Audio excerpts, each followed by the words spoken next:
இப்போ ரீசெண்டாக உங்கள் ஃப்ரெண்ட்ஸ் ஃபேமிலியோட நீங்கள் காரில் எங்கேயாச்சும் போயிட்டு வந்தீங்களா?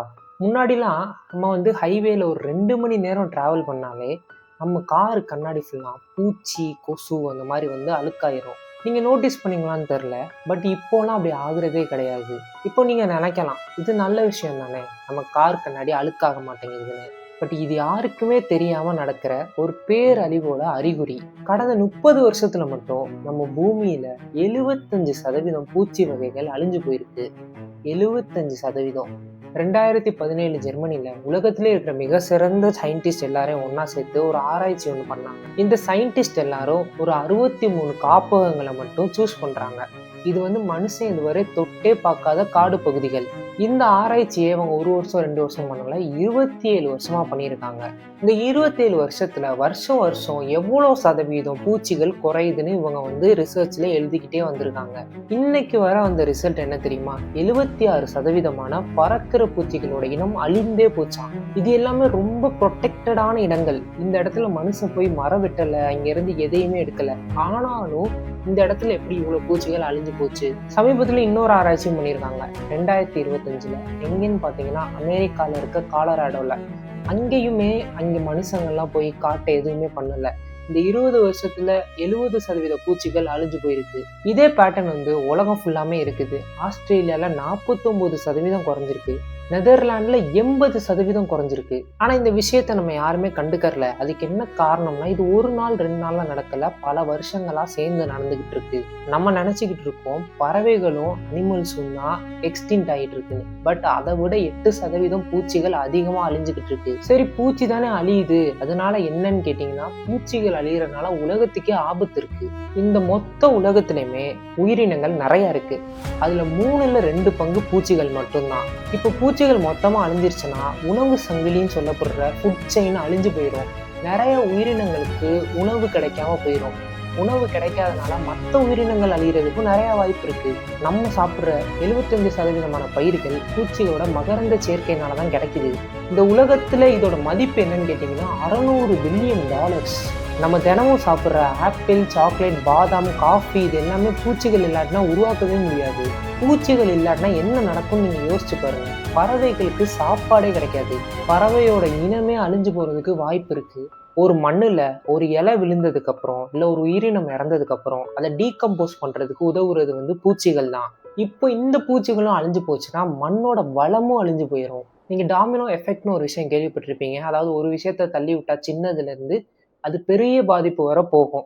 இதுவும் கிட்டத்தட்ட அதே மாதிரிதான். இந்த பூலத்தோட முக்கியமான லிங்க் வந்து பூச்சிகள். இந்த பூச்சிகள் இல்லாட்டினா எல்லாமே பிரிஞ்சு போயிடும். பிரியறது மட்டும் இல்லாம அழியறதுக்கும் வாய்ப்பு கூடிரும். இப்போ ஏன் இந்த பூச்சிகள்லாம் அழியுதுன்னு பார்ப்போம். ஒரு காரணம் கிடையாது, 5 காரணம் இருக்கு. முதல் காரணம் பூச்சி மருந்து. விவசாயத்துக்கு பிராட் ஸ்பெக்ட்ரம் அப்படின்னு சொல்லப்படுற பூச்சி மருந்தை நம்ம யூஸ் பண்றோம். பட் இது கொல்ல வேண்டிய பூச்சிகளை மட்டும் கொல்லாது, நல்ல பூச்சிகளையும் இது கொன்றும். உதாரணத்துக்கு மகரந்த சேர்க்கை செய்யக்கூடிய தேனீகளை கூட இந்த பிராட் ஸ்பெக்ட்ரம் கொன்றுது. நியோ நிக்கோட்டினாய்டு அப்படின்னு சொல்லப்படுற மருந்து தான் உலகத்துல அதிகமா யூஸ் செய்யப்படுது. தேனீகளோட வேலையே ஒரு தேனை எடுத்துட்டு போய் ஒரு கூட்டுல வைக்கணும். பட் இந்த மருந்து இந்த தேனீகளுக்கு போற வழியை மறக்க வச்சிருது. இதனால தேனீகள் அதோட கூட்டுக்கு போக முடியாம வெளியிலே இறந்து போயிடுது.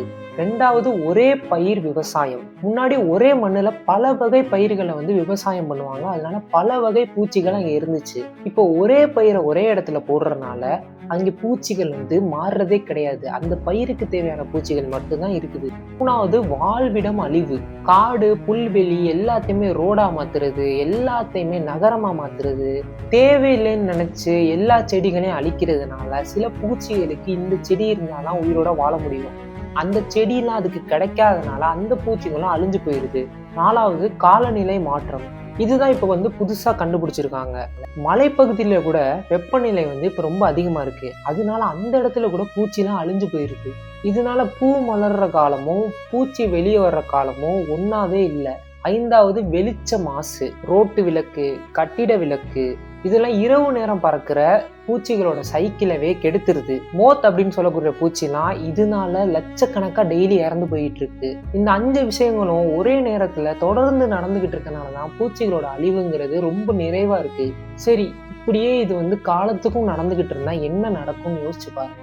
மகரந்த சேர்க்கை செய்கிற பூச்சிகள்லாம் இறந்து போயிடுச்சுன்னா என்ன ஆகும்? பழங்கள், காய்கள் விளைச்சல்லாம் திடீர்னு குறைஞ்சு போயிடும். பறவை இனங்கள்லாம் உணவு இல்லாமல் பாதிக்கப்படும்.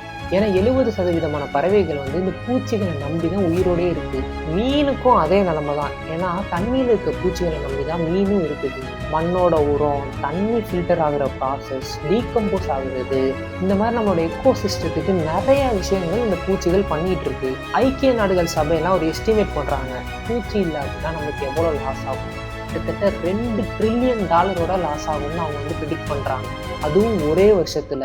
இது ஒரு சைஃபை கட்டுக்கதையெல்லாம் கிடையாது. இது இப்போ நான் இந்த வீடியோ பேசிகிட்டு இருக்கையில கூட நடந்துக்கிட்டு இருக்க ஒரு விஷயம். இன்னும் நம்ம வாழ்ந்துக்கிட்டு இருக்க நாட்கள்லே கொஞ்ச நாளில் இந்த எஃபெக்ட் நமக்கு புரிய வரும். இவ்வளோ பெரிய பிரச்சனை இருந்தும் ஏன் இதை யாருமே பேச மாட்டேங்கிறாங்க? முதல்ல பூச்சிகள் மேலே நமக்கு பெரிய எமோஷனல் கனெக்ஷன்லாம் இல்லை. ஒரு நாயோ பூனைக்குட்டியோ செத்து போச்சுன்னா அது நமக்கு கஷ்டமாக இருக்கும். ஆனால் நம்ம வீட்டிலே திரியிற பூச்சிகளை நம்ம அடித்து கொண்டுருவோம். அதனால நமக்கு அது ஒரு பெரிய விஷயமே கிடையாது. ரெண்டாவது, இது மெதுவாக நடக்கிற ப்ராசஸ், நமக்கு கண்ணுக்கே தெரியலை. 20 வருஷம் 30 வருஷமா தொடர்ந்து நடந்துகிட்டு இருக்கு. மூணாவது, மீடியால இது பெருசா பேசப்படல. ஏன்னா மீடியா பெரிய பெரிய அனிமல்ஸை தான் கவர் பண்ணுது. யானை, புலி, சிங்கம், திமிங்கலம், இதுகளை பத்தியே அட்டென்ஷன் எப்பவுமே மீடியா மேல இருக்கு. பூச்சி பத்தி பேசினா பெருசா யாரும் கேட்கவும் மாட்டாங்க. அடுத்து முக்கியமானது விவசாய தொழில். இவங்க என்ன சொல்றாங்கன்னா, பூச்சி மருந்து இல்லாட்டினா விவசாயம் பண்றது கஷ்டம்னு சொல்றாங்க. குறுகிய காலத்துக்கு அவங்க சொல்றது கரெக்டான ரீசன். பட் லாங் டேர்ம்ல யோசிச்சிங்கன்னா, இவங்க பூச்சி மருந்தை யூஸ் பண்ணிக்கிட்டே இருந்தாங்கன்னா இருக்கிற எல்லா பூச்சியுமே அழிஞ்சு போயிடும். இந்த மருந்து தான் மொத்த சிஸ்டமையே அழிக்குது. இதை மாற்ற முடியுமா? மொத்தமா முடியாது, பட் ஓரளவு இதை நம்ம குறைக்க முடியும். பூச்சி மருந்து பயன்பாட்டை குறைக்கிறது, ஒரே மண்ணில் பல வகை பயிர்களை போடுறது, காடு பகுதிகளெல்லாம் நல்லா பாதுகாக்கணும். இதெல்லாம் பண்ணணும்னா 2 வருஷத்துல பூச்சி வகைகள் பெருகும்னு ஒரு நெதர்லாண்டில் ஒரு எக்ஸ்பிரிமெண்ட்ல கண்டுபிடிச்சிருக்காங்க. அடுத்த தடவை கார் கண்ணாடியை கிளீன் பண்ணும்போது நீங்க நினைச்சு பாருங்க, கண்ணாடியில பூச்சி இல்லாதது ஒரு நல்ல அறிகுறி கிடையாது, அது ஒரு மௌனமான எச்சரிக்கை. ஷேர் பண்ணா ஷேர் பண்ணி விடுங்க, மறக்காம சப்ஸ்கிரைப் பண்ணிக்கோங்க. உங்களை அடுத்த வீடியோவில் சந்திக்கிறேன். பாய்.